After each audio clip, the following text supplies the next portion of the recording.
তরকারি বোরিং লাগতেছে, তাহলে সাথে সাথে এক টুকরো আচার মেরে দাও, দেখবা প্লেট খালি হয়ে যাবে, কিন্তু তোমার আঙুল চাটা শেষ হবে না। এত স্বাদ। বাজারে গেলি শুধু সবাই একই প্রশ্ন, এবো আম নিবি না? আরে দাও দাও, আমের সাথে 1 কেজি সরষের তেলও কিনে দিও। বাবারে বাবা, তেলের যে এত দাম। টুকুস করে আমগুলো কেটে নিয়ে পানির মধ্যে দিয়ে দেবো, না হলে আম কালো হয়ে যেতে পারে। নেবু, বাড়ি কোনো তরকারি না থাকলেও এটা দিয়ে ভাত খেয়ে ফ্যাট ভরতে পারবো। তারপর নিয়ে নেব জিরে, হলুদ, সর্ষে এবং মেথির দানা। তারপর নিয়ে নেব জিরে এবং সর্ষের দানা 8 চামচ করে। বাচ্চারা সবসময় খেয়ে নিয়ে বেড়াতে পারবে। তারপর 2টা এলাচ এবং লবঙ্গ। তারপর একটু করে গুঁড়ো করে নেব। তারপর 1 হাঁড়িতে পানি নিয়ে তার ভিতর দিয়ে দেবো 1 চামচ লবণ এবং হলুদ।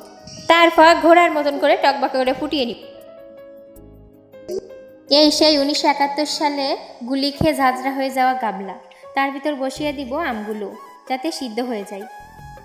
সুন্দরভাবে সিদ্ধ হয়ে গেছে, এরকম দেখলে কি কবে দেখছো আমের খোসাগুলোর রং কেমন বদলে গেছে,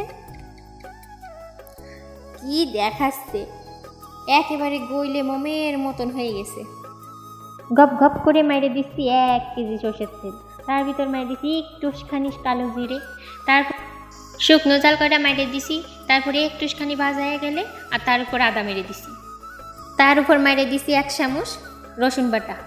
ভালো করে তেলের মধ্যে ভাজে নেব। বাড়িতে চিনি থাকলে চিনি দিবা, না হলে গুড় দিয়ে একেবারে ভাজা ফেল। ওই সিদ্ধ করা আমগুলো ওর ভিতরে ফালাই দেব। তারপরে হলুদ, লবণ, মরিচ এগুলো দিয়ে দেব। তারপরে যেগুলো বাইটে রাখছিলাম আলাদা করে সেগুলো ওর ভিতরে দিয়ে নাড়ে চাইরে, আবার জোরে জোরে নাড়তে চাইও না, নাড়ার আবার ধরন আছে, ভেঙে যাবে নি। কি কালার, দেখলি খাইতে ইচ্ছে করে। তারপরে এর মধ্যে যদি ভিনেগার দিতে চাও তো একটু ভিনেগার দিয়ে দিবা, তাহলে অনেক দিন পর্যন্ত খাইতে পারবা। শেষ পর্যায়ে এসে মাইরে দিবা একটুখানি লবণ, বিট লবণ। দেখিস সিয়ারা, উফ, জিভে জল চলে আসলো। এই যে আচার কি সুন্দর। তারপরে আমাদের বাড়ি একটু মিষ্টি কুমড়া আনছিল, তার ভিতর নিয়ে মাইরে দিলাম। ও,